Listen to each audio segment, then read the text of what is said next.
of a brave new world, captains of industry, have visions grand and great designs, but none have room for me. They see a world where every's rich and smart and young, but if I live to see such things, too late for me they come. In recent months, more than 1 million people, most of them young, have protested against a new economic order called globalization. This represents one of the greatest in the 60s. Surely never before has the human race enjoyed such amazing capacity to create wealth and reduce poverty. Yet never before has the gulf between rich and poor been so vast and inequality so widespread. The facts of globalization are revealing. A small group of powerful individuals are now of Africa.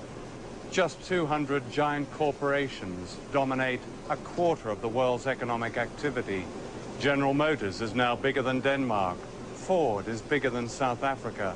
Unseen by shoppers in the high street, the famous brands of almost everything from running shoes to baby clothes are now made in very poor countries with cheap labor, at times bordering on a form of slave labor.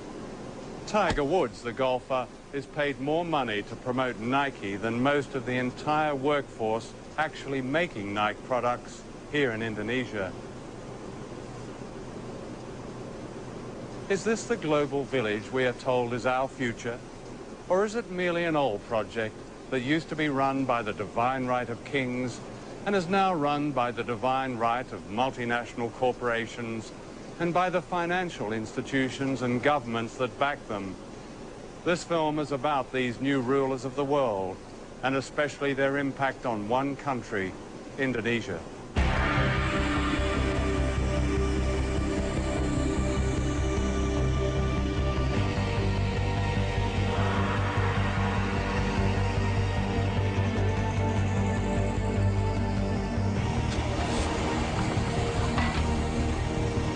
Indonesia is where the old imperialism meets the new.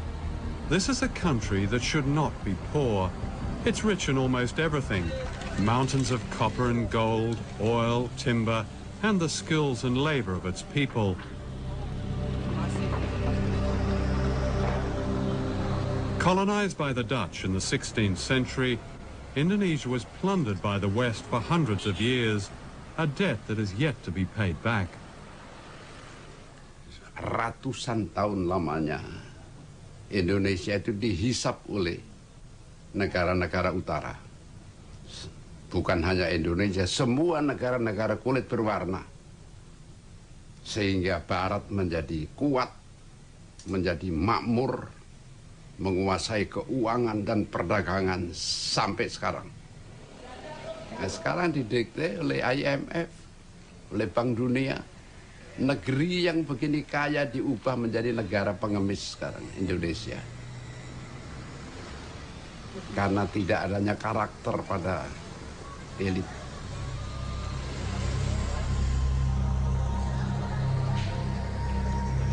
Globalization is used by its champions to suggest a coming together of people of all races, of all countries, and it will relieve poverty, it will distribute wealth.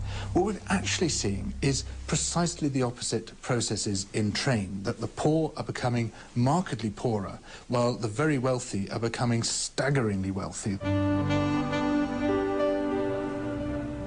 And here are some of the staggeringly wealthy. This is a wedding in Jakarta of the Indonesian elite. Two merchant families are being united. 4 years ago, the World Bank called Indonesia a dynamic economic success, a model pupil of the global economy.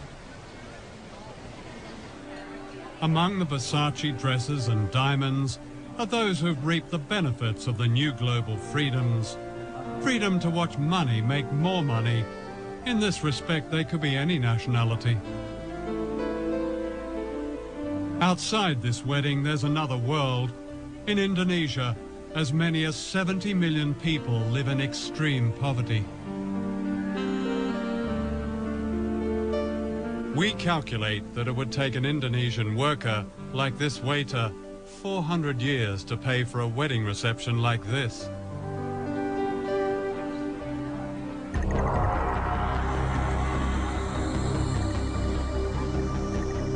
Less than 5 miles away is the backyard of the global economy, the site of the dynamic success you don't see. This is a labour camp that's home to workers who make the clothes we buy in the high streets and shopping malls. This is the human price paid for our fashionable trainers, our smart shirts, our jeans with a tag that says, "Made in Indonesia." Young people living here who make the famous brands are paid on average the equivalent of 72 pence a day, about $1. That's the legal minimum wage in Indonesia. According to the Indonesian government, it's just over half a living wage. The dormitories are made from breeze blocks and packing cases. When it rains, they flood. There are open sewers and no clean running water. Many of the children are undernourished and prey to disease. While I was filming here, I caught dengue fever, carried by the mosquitoes which infest these slums. It kills children. The conditions here are not very different from workers' camps in other parts of Asia, in Africa and Latin America, where the famous brands are also made cheaply for lucrative Western markets.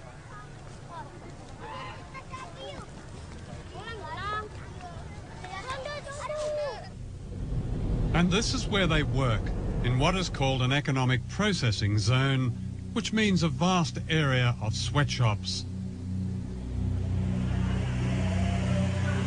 The factories may look modern, but once you step inside, you feel the claustrophobia of the workers, the sheer frenzy of their production, and you see their fatigue. John Pilger. Posing as fashion buyers, we film secretly in this factory. The factories are owned by Taiwanese and Korean contractors who employ cheap labor to make the products of famous brands such as Nike, Reebok and Adidas. We looked at one famous brand, Gap. The working conditions we found are by no means the worst. So you do Gap, of course. You do lots of Gap. And I mean the quality control of Gap, I think, is excellent. In the future, we are trying... We found more than 1,000 mostly young women working crowded together under the glare of strip lighting in temperatures that can reach 40 degrees centigrade. The only air conditioning is upstairs where the bosses are. Working hours can vary and can be increased dramatically when an urgent export order has to be met.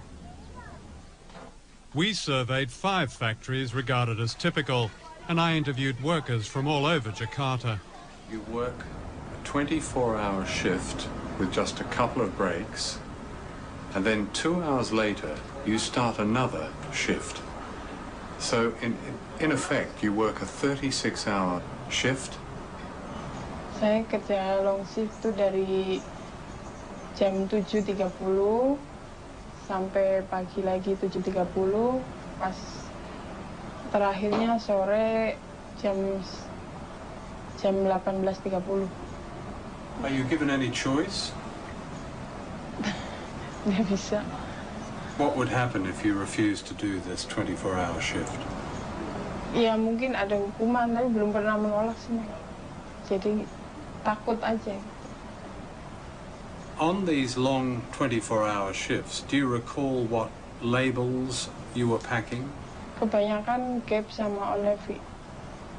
Do any of the people from the Gap company ever visit your factory? Sering. Do they ever ask you about or investigate the working conditions, your working conditions? Dulu pernah ada, tapi di personal itu anaknya tuh udah dikontak duluan gitu, udah nggak boleh ngomong yang salah gitu, harus sesuai omongan dari personalia. What did they tell you to say? Ya misalkan nggak bilang lembur longsip, terus pokoknya tidak boleh membuka rahasia perusahaan, tidak boleh menjelek-jelekan perusahaan. This is what the Gap company calls a code of conduct. In response to criticism, famous global brands like Gap have come up with these codes. They say the idea is to set standards and protect workers, but how effectively is it enforced? You have to come to Indonesia to really realize what codes of conduct means, and that this is almost useless to exercise or to implement code of conduct here in this country, because this government is always campaigning cheap labor here in Indonesia to attract the foreign investment, and codes of conduct cannot do anything about that. And because Indonesian workers is already very poor, and the rate of unemployment here is very, very high, so that people will work whatever kind of work they have, or how much they pay, they will still work. The Gap company stipulates a maximum working week of 60 hours. It says workers may refuse overtime without any threat of penalty. Are there people who do extraordinary shifts, like much more than 12 hours, even up to 24 hours? Ada kemarin QC juga ya finishing itu dari jam 8 sampai jam 12 malam. Sampai jam 12 malam karena dengan alasan ini mesti diekspor. Kondisi mereka berdiri dari jam 8 sampai jam 12 itu berdiri, nggak ada duduk. Standing. Iya. Is that common? Kalau ekspor yang ini, ekspor harus selesai targetannya tanggal sekian, mesti. Is the Gap Code of Conduct displayed in the factory? Pasang sama sekali, bahkan peraturan perusahaan pun tidak ada yang dipasang di tingkatan pabrik. Nggak ada. Nggak usah kode etik. Peraturan di dalam perusahaan itu nggak pernah dilihatin dengan kami, apalagi kode etik dari suatu barang. These boxer shorts were made in one of the factories we investigated. Before we left London, we bought a pair at a Gap store in Oxford Street for £8. Out of that £8, an Indonesian worker gets less than 4 pence. It's the same for running shoes that sell for £100. Out of that £100, a worker gets around 40 pence. That wouldn't even buy the laces. Ya kami kaget, benar-benar ya. Oh ternyata kami dalam satu celana ini kami bisa menguntungkan pengusaha begitu banyak, apalagi ribuan celana. Sehari minimal kami harus menghasilkan 3.000 celana. Itu minimal. Last year, the chief executive of Gap earned more than $5.5 million. The profits of Gap were $1.38 billion. And this is typical of many multinational companies. In order to protect the workers in this film, we have not named the factories we investigated. In Indonesia, as in other countries which have sweatshop economies, workers who speak out face the danger of victimization from contractors and violence from anti-trade union forces. Dita Sari, a trade union leader, was herself imprisoned and tortured. Codes of conduct must be monitored by trade unions. How could you monitor codes of conduct if trade unions is still weak, if the police is surrounding their activists, and if they're facing repression whenever they operate? We asked the Gap company for an interview, but they declined, saying it was unfair not to identify the factories as they couldn't verify our evidence. We sent them a list of questions and they supplied this statement. Gap says it employs one of the most comprehensive factory monitoring programs in their industry. For some manufacturers, our standards are too tough, and we refuse to do business with them. We prefer to work with them to fix the problem. We can't force them to comply. One of the things that we can do to take action in support of better conditions for people in developing countries is when we buy anything, ask the retailer where this product comes from, under what conditions it's produced. Write to the company that made the product and say you want assurances that this comes from a factory that treats its workers well, that gives its workers rights to be able to form trade unions, etc. And these are some very basic ways in which we can act as informed consumers. I'm not afraid to bend my back. I'm not afraid of dirt. But how I fear for lack of honest work.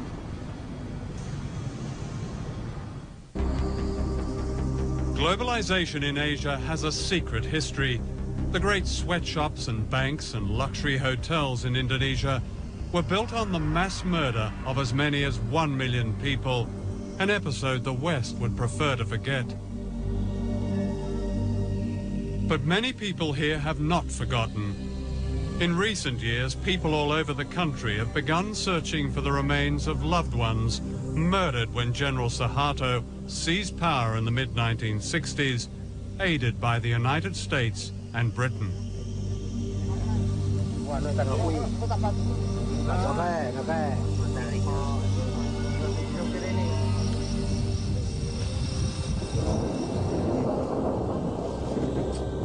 Until recently, the truth of this episode has remained so secret that this is the only known photograph of the atrocities.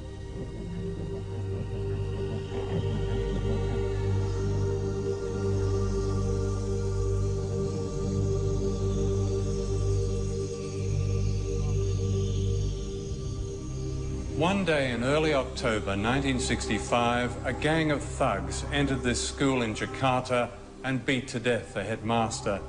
He was suspected of being a communist.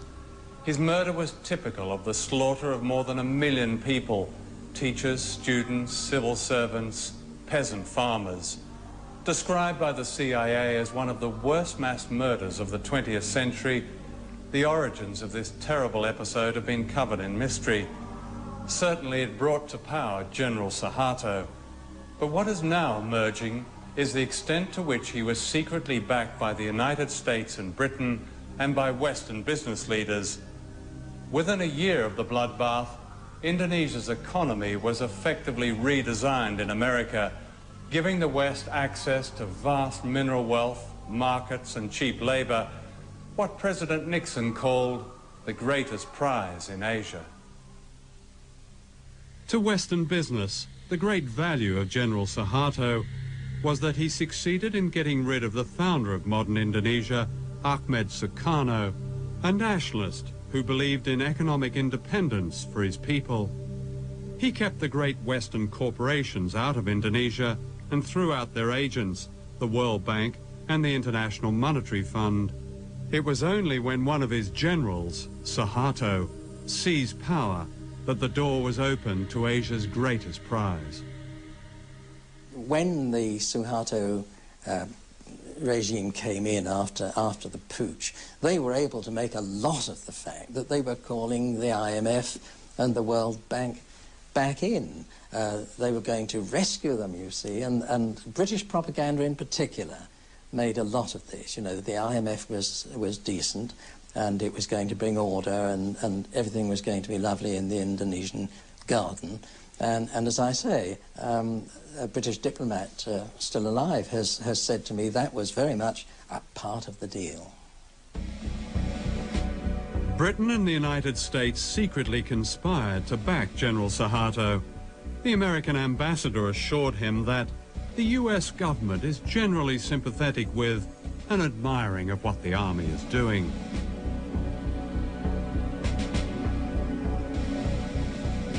Thousands were rounded up. What was not known at the time was later revealed by American officials. The CIA had supplied a list of 5,000 opponents to be assassinated, and embassy officials ticked off their names as they were murdered.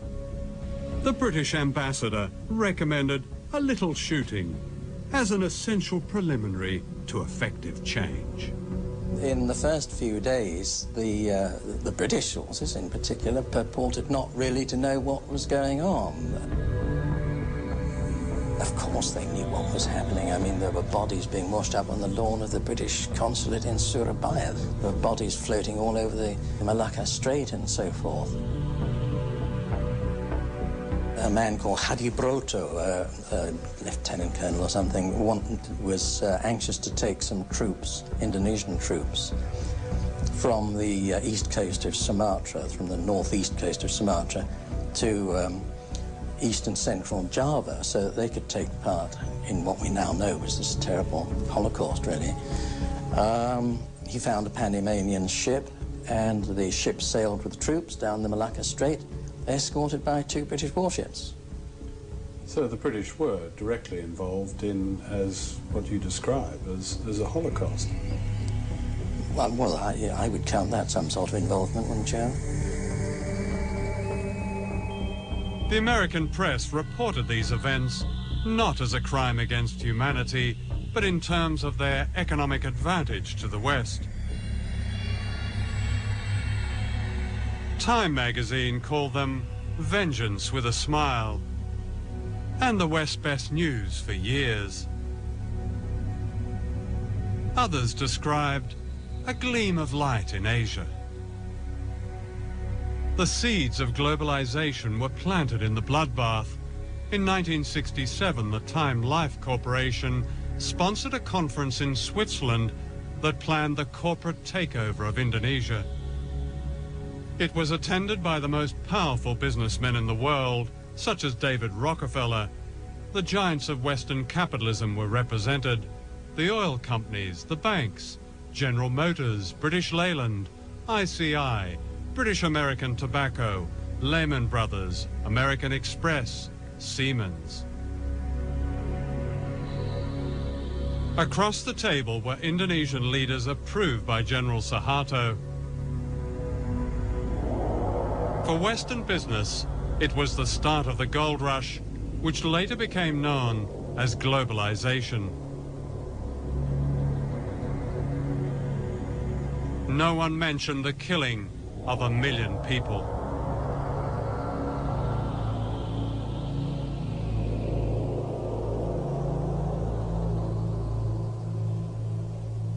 I've never, ever heard of a situation like this for any country, where global capital essentially holds a meeting with state and hammers out the conditions of their own entry into the country.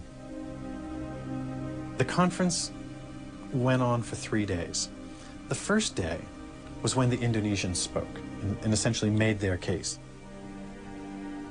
They divided into 5 different sections on the second day. Sectoral meetings, mining in one room, food services, light industry in another, banking and finance in another, Chase Manhattan was there, and simultaneously they hammered out policies that were going to be acceptable to these global investors on a sector-by-sector basis, with each of the people going around the table saying, this is what we need to see, this, and they basically designed the legal infrastructure for investment in Indonesia.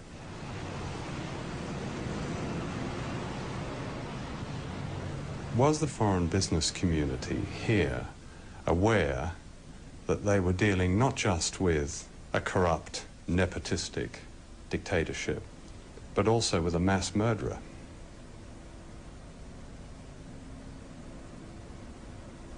That's a very general question. Well, no, it's quite specific, actually. I mean, mass murder is mass murder.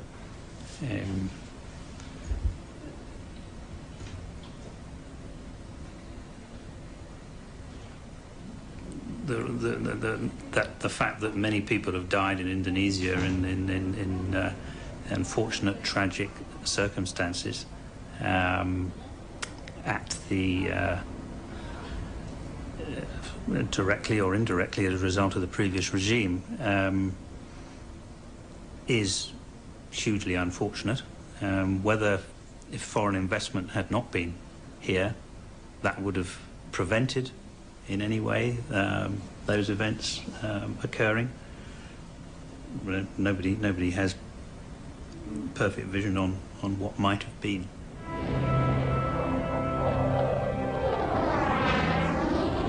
Globalization began in Britain in the 1980s when Margaret Thatcher dismantled much of manufacturing and poured millions of pounds into building up the arms industry. Indonesia became an important British arms market, and General Suharto was sold everything lethal, from fighter aircraft and missiles to warships and machine guns. Unknown to the British public, millions of pounds went to the dictator in export credits. In other words, a large part of his arms bill was paid by the British taxpayer. So important was Suharto as a business partner that the mass murderer was welcomed to London by the Queen.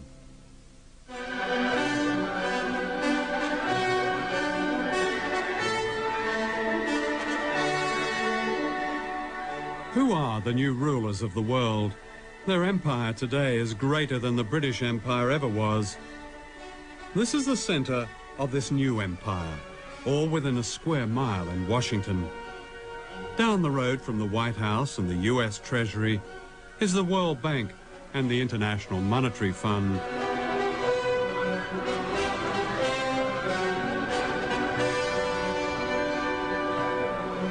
These two bodies are the agents of the richest countries on earth, especially the United States. The World Bank and the IMF were set up near the end of World War II to rebuild the economies of Europe. Later they began offering loans to poor countries, but only if they privatized their economies and allowed Western corporations free access to their raw materials and markets. Debt has really been used as an instrument in order for the IMF and the World Bank to get their policies implemented in many developing countries.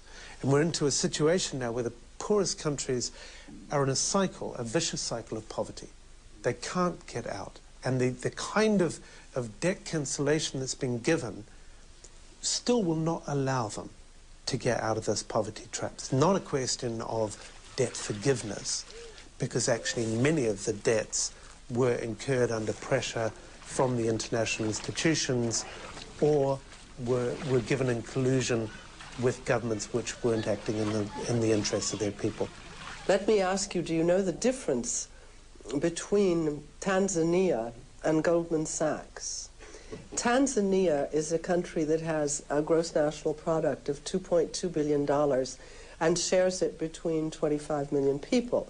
Goldman Sachs is an investment firm which has annual profits of $2.2 billion and shares them among 161 partners. That's the world we're living in now.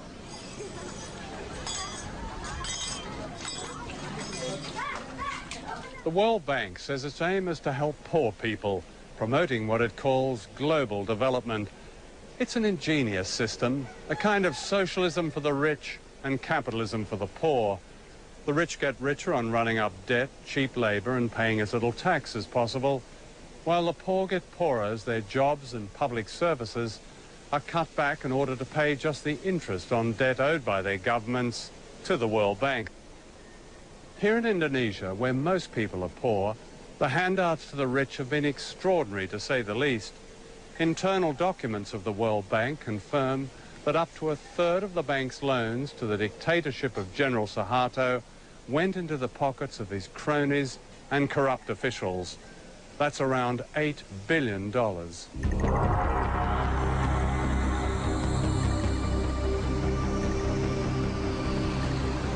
Globalization means that capital, big money, can be moved anywhere at any time without warning. In 1998, short-term capital was suddenly pulled out of Asia, crippling the miracle economy overnight. When the Indonesian rupiah collapsed from being roughly 2,500 rupiah to the dollar to being what it is now, 10,000 rupiah to the dollar, the costs to Nike for each Indonesian laborer was cut to 25% of what it had been. And Nike got a great discount on Indonesian labor as a result, and did not unilaterally raise Indonesian wages to the same standard they had been prior to the devaluation of the rupiah. With the economy collapsed and Indonesia on the verge of revolution, Suharto was forced to step down, having already stolen an estimated $15 billion. During his reign of more than 30 years, Suharto had handed out public utilities to his family and cronies. They owned most of the national power grid. Nothing was overlooked, from TV stations to a monopoly on taxis. Driving from Jakarta Airport, you even paid a toll to Suharto's daughter. These unfinished buildings are monuments to a corruption on a scale unheard of in modern Asia, to what the World Bank called the miracle economy. The bank presents itself as an economic development agency focused on the reduction of poverty. But in fact, the bank operated during the entire Cold War as an institution that distributed resources to mostly authoritarian regimes in the Third World that supported the West in the Cold War. So you had the irony of the West claiming that what they were defending in the Cold War was democracy and a certain vision of freedom, but doing so by upholding dictatorships like Indonesia around the world. What they did was they had plenty of projects, some of which surely were valuable, many of which were not. Every one of these projects, from the Indonesian government officials' point of view, was an opportunity to skim, to live a luxurious life, and the accumulated theft over the course of Suharto's new order, roughly 3 decades, was $10 billion that's unaccounted for, out of a total of about $30 billion that was loaned. And when I said to the Auditor General of the World Bank, what if a group of Indonesian citizens or even the government were to challenge the World Bank in the World Court over this loss of money? The citizens who bear the burden of this debt never got the money. Why should it still sit on their shoulders to be repaid? And his response was, we would be bankrupted. And I said, why? And he said, because this has gone on the world over. I went to Washington to interview the chief economist of the World Bank, Nicholas Stern. I asked him to explain how almost 30% of World Bank loans to Indonesia had been lost or stolen. We simply don't know what that number is. Many times. Your own internal report, August 97. I quote, we estimate that at least 20 to 30% of Government of Indonesia development budget funds will payments to government staff and politicians. That number was plucked out of the air. Lots of times we have to guess with numbers, and the person who wrote that was guessing. Somebody comes up with a number and it gets recycled. But a lot of money. I don't want to dismiss the issue. Just let's not get hung up on one figure, which isn't a particularly hard no, figure. but I mean, if it's a third of what the World Bank has put into one country... No, then it's a serious question. When you have a loan, there's a lender and a borrower, and they share the responsibility in some way. There's a strong case that has been made by people who've seen this evidence that the World Bank was duped by the Suharto regime, claiming that poverty had dropped to 30 million, and in fact poverty was around about 60 million. Let's talk about the harder figures. The income poverty figures are always the most difficult ones to get your hands on. But I think the illiteracy figures in the infant mortality figures are in this case probably more reliable. And there was some progress during that 30-year period, significant progress, I mean cutting illiteracy by half and so on. That's a very important step forward, so let's not lose sight of that. In 97, the World Bank described the economy under Suharto in a famous report as absolutely dynamic, doing everything right, terrific, brilliant. You know, by that time, the whole Asian thing had already started to collapse. It wasn't until the following year that the World Bank, for the first time in 30 years, had anything to say about a regime that is guilty of mass murder. Why was there such a silence that seemed to a lot of people simply to be complicity with this murderous dictatorship? I think if we look back on our analysis of the economy and the politics at the time, we got a number of things wrong, and we have to understand that. We're going to get things wrong again. Not so many people called the Asian crisis before it happened. We failed along with That's your job, though, isn't it? You're all economists with fantastic degrees and brilliant backgrounds, and how can you get it that wrong? We're going to get it wrong some of the time. I think non-economists get it wrong a lot more often than economists. But this isn't a precise game, and there are going to be a number of occasions in the future where we get things wrong too. So globalization creates debts, and debts creates misery, creates unemployment, creates the crisis, creates privatization, a lot of state enterprise being privatized. So people will have to pay more to have an access for instance, like health, education. So it's not natural. Debts is not natural. It's designed. So in effect, the money stolen by the Suharto family is being repaid. Yeah. By us, by the children. But none had room for me. Every day, more than $100 million is transferred in debt repayments from the poorest countries on earth to the richest. It is a debt that can never be paid back.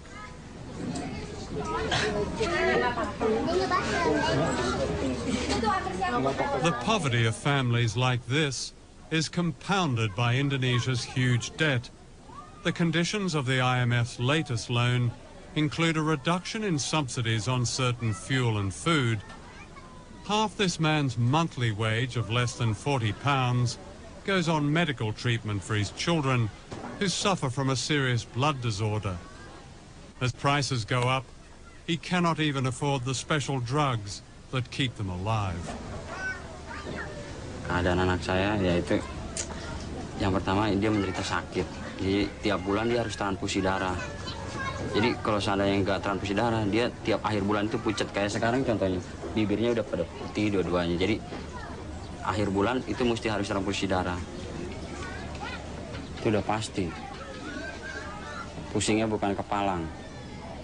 Ya kalau seandainya saya sakit gitu nggak bisa masuk kerja, ya udah apa boleh buat. Paling kita bisa cari pinjaman buat berobat anak gitu. Nanti setelah kita kerja lagi baru kita bayar gitu. Kita cicil. Udah mandi kok masih. Kalau seandainya gitu ya, barang-barang naik, sedangkan UMR gaji gitu naiknya nggak seberapa, ya kita otomatis ya kita serahin diri sama Tuhan aja deh. Mungkin yang jelas mungkin berobat pun kayaknya nggak bisa. Jadi kita pasrah apa adanya. Sebab gimana kalau kita paksain untuk harusnya setiap pagi anak-anak kasih teh manis, sekarang enggak. Susu juga enggak. Ya paling kita bisanya teriak sama pemerintah, ikut lewat FNPBI begitu. Kita tuntut pemerintah dengan supaya naikin UMR 100%. Yang penting sekarang kan alhamdulillah bisa ketemu buat berobat. Biar walaupun kita makan pakai ikan asin, tapi udah alhamdulillah. In the global economy, one American corporation dominates the world trade in food grains, while almost half the world's population, like this family, attempt to live on less than $2 a day.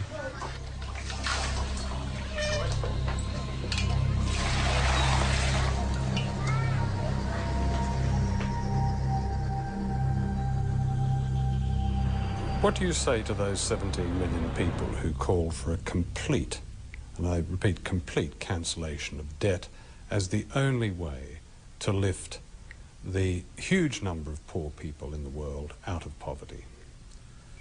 I'd say two things. First, what will lift people out of poverty is not cancelling their debt, but what policies their countries pursue, whether they educate poor people, whether they give them health.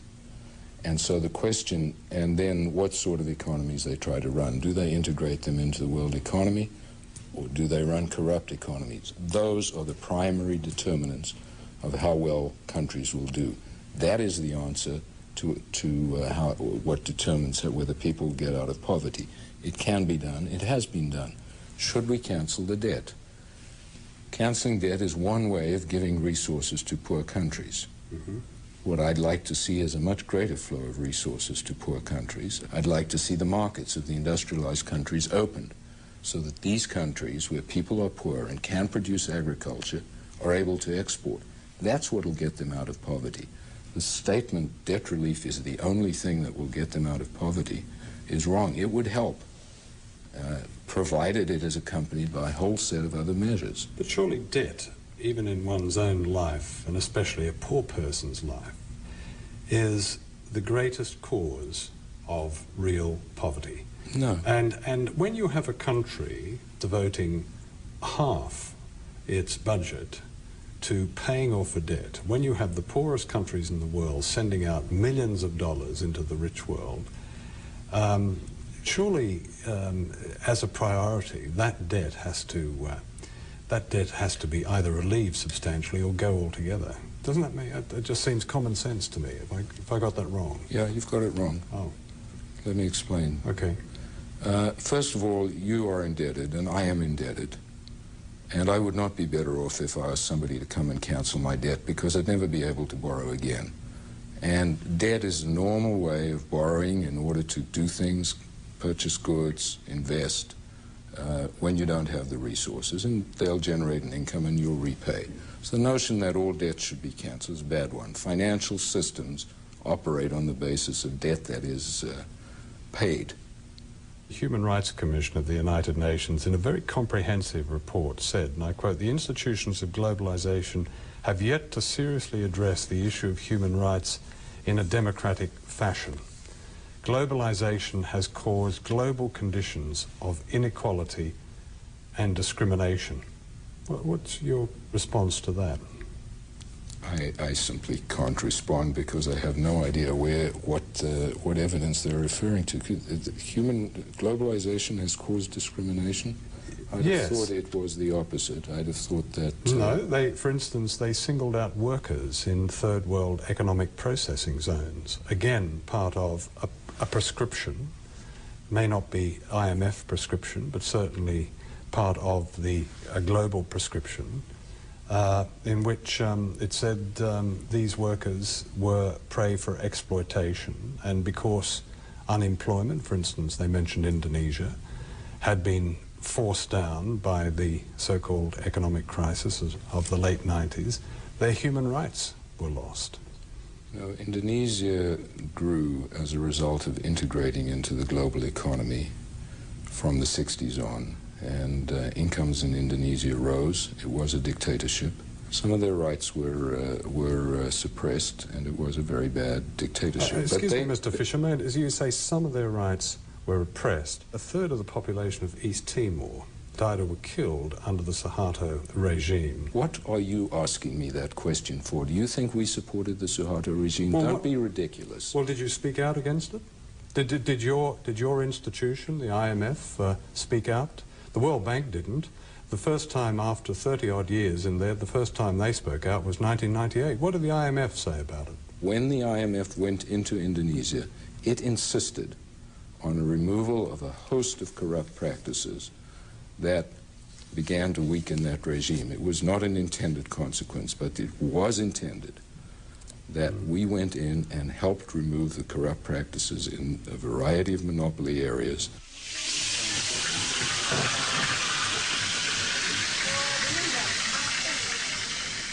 And because now the government, as recommended by the IMF, has already cutting off a lot of subsidies, not only oil and electricity, but also water and education and subsidies and agriculture.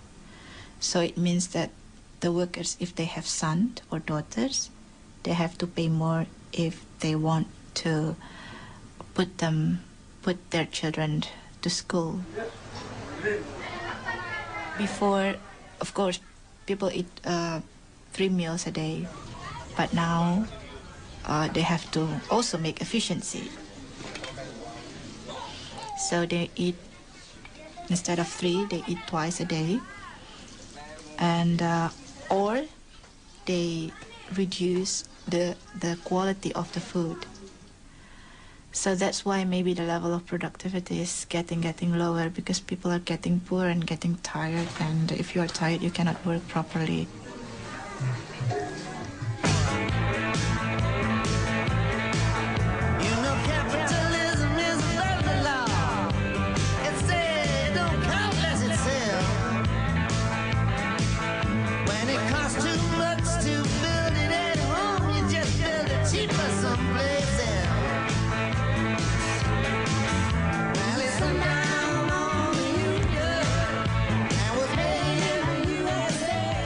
Two years ago, thousands of protesters from all over the world converged on the American city of Seattle, where the World Trade Organization was meeting. This was news because it happened in America. And yet throughout the world, in Africa, Latin America, Asia, a deeper movement against globalization has been growing for years. But this is not considered news. On every continent, millions of ordinary people have protested against the power of the IMF and the World Bank and the imposition of Western power. People have marched and petitioned against privatization, against selling off their water, against turning their farms into suppliers for the dinner tables of the rich. Now the protests have spread to Western countries, from Seattle to Melbourne, London to Genoa. The coverage of these events follows a pattern. It seems it's only news when there's violence, even when the great majority of the protesters are peaceful. In contrast, the violence of the economic policies they are protesting about is seldom news. In the weeks and days leading up to May Day in London, the police and the government orchestrated a propaganda campaign. The aim clearly was to alienate the public from the demonstrators by representing them collectively as violent and by suppressing the very issues that have public support. The limits of tolerance are passed when protesters, in the name of some spurious cause, seek to inflict fear, terror, violence and criminal damage on our people and property. To Tony Blair, the rich getting richer and the poor getting poorer is a spurious cause. And when May Day came, 6,000 police turned part of London's West End into a giant detention camp. I think the issue of violence, which we're constantly asked about, is our main way in. I think the key to these things is actually getting mass amounts of people involved, because the media will put one point of view across time and time again, you know, the mindless hooligan side. But when you think about the mass redundancies, the poverty, the starvation, the literal raping of a country through third world debt and what have you, you know, that is violence on a huge scale. It's genocide. The newest ruler of the world is the World Trade Organization based in Geneva. The Economist magazine calls it an embryo world government, and yet no one has voted for it. The effect of its policies make it illegal for governments to hinder the profits of big business. This is known as free trade. If there's one feature about the global economy, it's the companies have globalized. But we haven't regulated the global companies. And that's the change that we've got to put into this international system if we're ever going to get rules that are fairer to workers, fairer to the world's poor, fairer to all of those who are affected by this international production system. People can't stand by, they can't be spectators when we're faced with forces like this. They join this movement and the movement starts to gather momentum. Already we've had some extraordinary successes. We managed to stop the implementation of a crazy idea called the Multilateral Agreement on Investment, which would have allowed corporations to sue governments for the removal of any law which they didn't like. Now, that was being promoted, that idea, by the 29 most powerful countries on Earth. It was being promoted by all the major multinational corporations and all the big institutions such as the World Trade Organization. And a ragged band of dissenters around the world managed to stop it. We beat them. And if we can beat that, we can beat anything. What is with the people is the fact that the corporations and the superpower are using more and more fabricated propaganda. People can now see through the spin. People know they cannot believe anymore what is said. And the people are starting to withdraw their support. They're starting to say, no, a government that only protects the Pepsi and the Coke and the McDonald's is not our government. In rich countries like Britain, globalization is well advanced. The disastrous selling off of the railways and the creeping privatization of everything from healthcare to air traffic control. The financial pages celebrate a booming economy, yet 1 in 5 British children grows up in poverty. More than 10 million Britons live in poverty. And this is said to be a spurious cause. All over the world, millions of ordinary people are asking why they have no say in decisions that bring hardship to their lives. They don't accept the view of President Bush and Prime Minister Blair that there's no other way. In Britain, the fact that only 25% of the electorate voted for the Blair government is part of this great unease. Why, people ask, should we accept a system of winners and losers, a system that puts a dollar sign on every public service and almost every human value? Why not abolish the World Bank and the IMF and the World Trade Organization and replace them with genuine trade and development institutions that are democratically accountable? And why not cancel a debt that condemns nations like Indonesia to poverty and disease? These are dangerous times. The one superpower left in the world has made its ambitions clear. This is a document of the United States Space Command. It says, the globalization of the world economy will continue with a widening between haves and have-nots. It says only military dominance will protect America's commercial interests. Why should we accept this?